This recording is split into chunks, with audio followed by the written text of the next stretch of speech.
Hey there, welcome to the latest episode of Hiker Homily. And this time we're going to briefly be going over, well, hello there.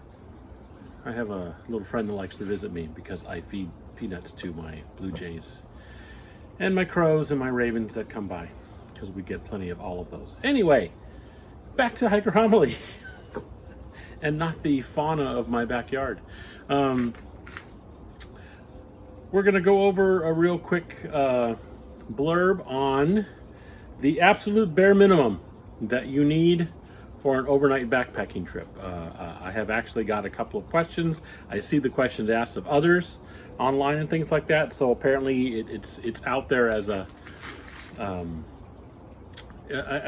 query for people who are getting into hiking and who have maybe been into day hiking but want to try backpacking. The absolute bare minimum. And I'm going to try not to get too simplistic. Like, obviously, you're going to need a backpack, right? That can carry certain things.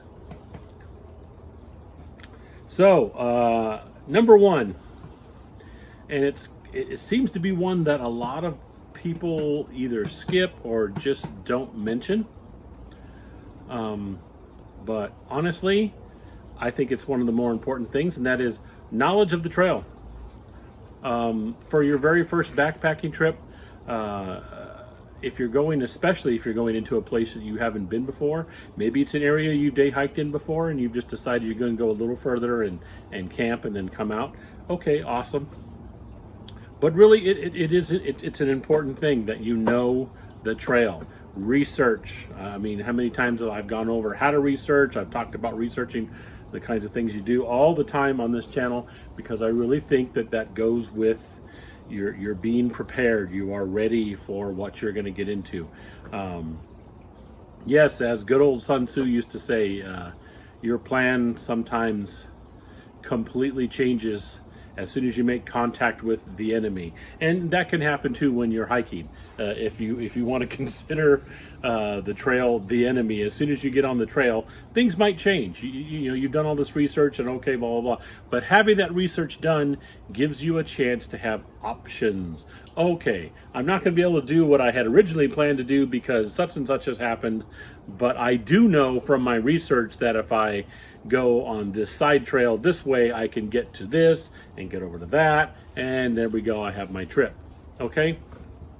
Knowing your area, knowing where you're going, knowing the trail is an important step. That is one of the bare minimums you need when you're going, I mean, on any hike, really, even if it's just a day hike. That should be step one.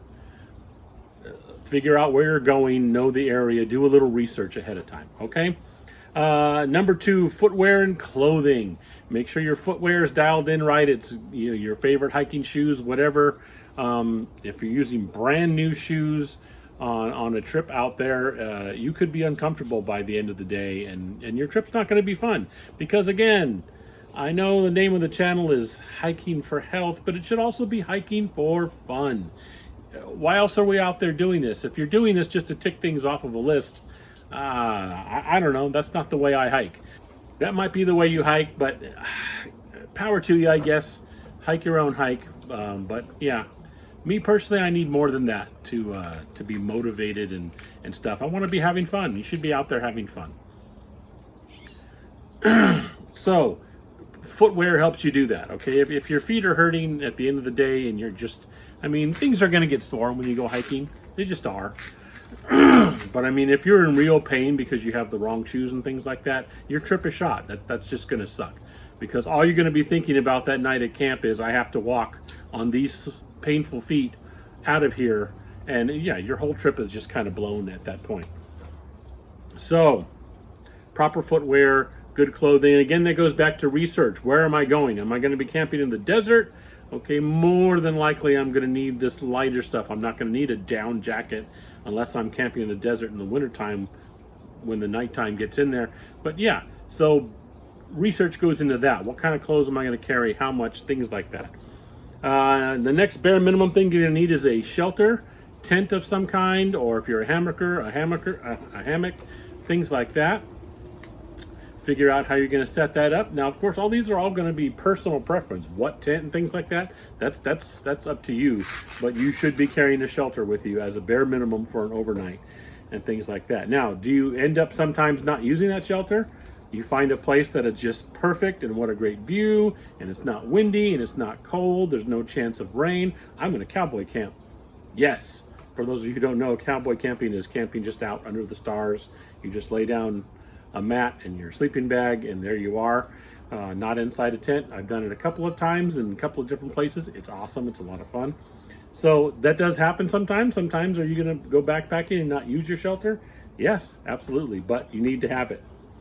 I know there's a lot of ultralighters just cringe there. What? You're going to carry something you might not use? Ah, I'm sorry. I should have put a trigger warning up there for you.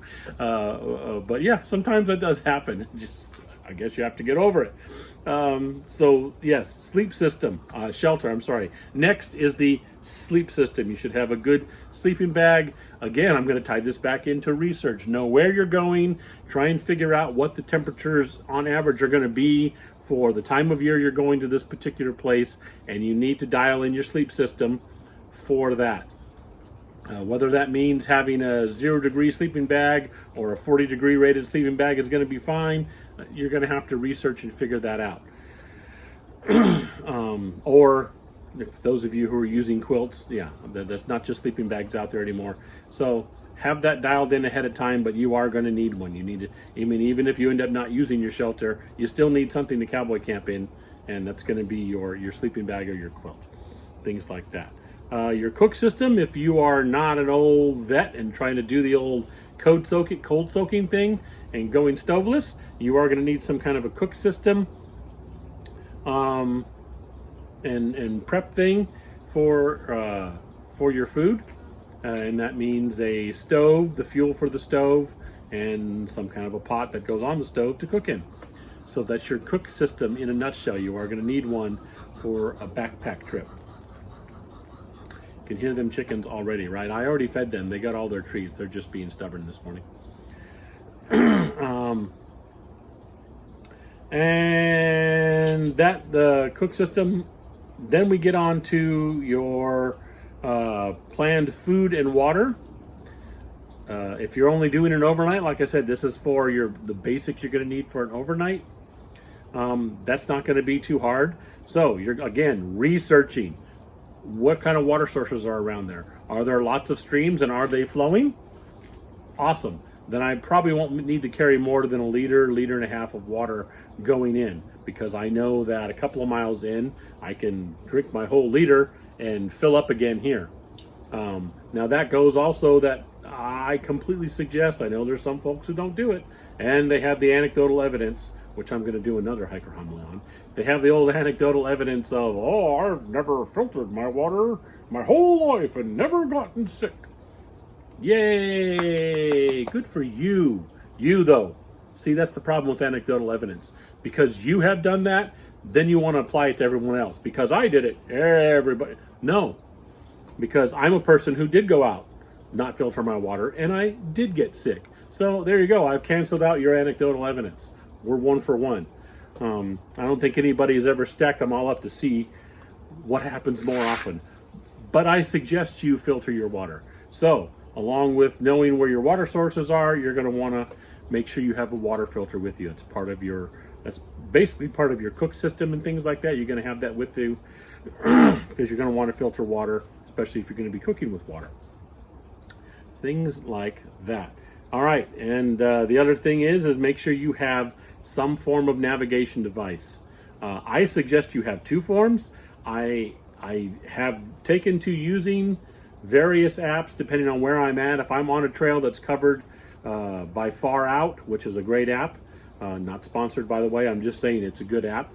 If I'm on a trail that Far Out covers, I'm going to use that. I really like it. It tells me water sources, camping areas. It gives me all kinds of real-time information. People who are actually on the trail at the time can put in notes saying, hey, this stream is dry, or hey, this stream is flowing. So you have all that real-time information.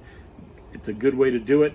Now, barring that, there are other apps and GPS things you can use on your phone to navigate with. But despite all of that, I always have a map and a compass with me. Now, if I never get those out of the pouch that I put them in my backpack, whatever, that's fine. But in case I need them, they are there, and I completely suggest that you do that too, so you have your navigation gear. So, in a nutshell, there we go. The absolute bare minimum things that you need for an overnight backpack trip is going to be research and knowledge of the trail that you're going to, your footwear and clothing, a shelter, a sleep system, a cook system, planned food and water so you know what's going on based on the research you have done, and navigation tools to make sure once you get in there you're able to know where you're at, you can get back out, all that good stuff. All right, that's the absolute bare minimum. Now there are other things you can take on overnight trips that I have taken, and yes, absolutely there is. But again, this was a list that was supposed to be just a quick thing. That's the absolute minimum you need to bring with you. If you're not bringing one of these things or doing one of these things, it could jeopardize the enjoyment of your trip and jeopardize the trip altogether. So there you go. Any comments or questions, you let me know as usual in all the usual places you can do that. Other than that, thanks for watching as always. And that's going to be about it. I have to go see what's going on with these chickens because they're just spoiled. They really are. Other than that, I'll catch you next time.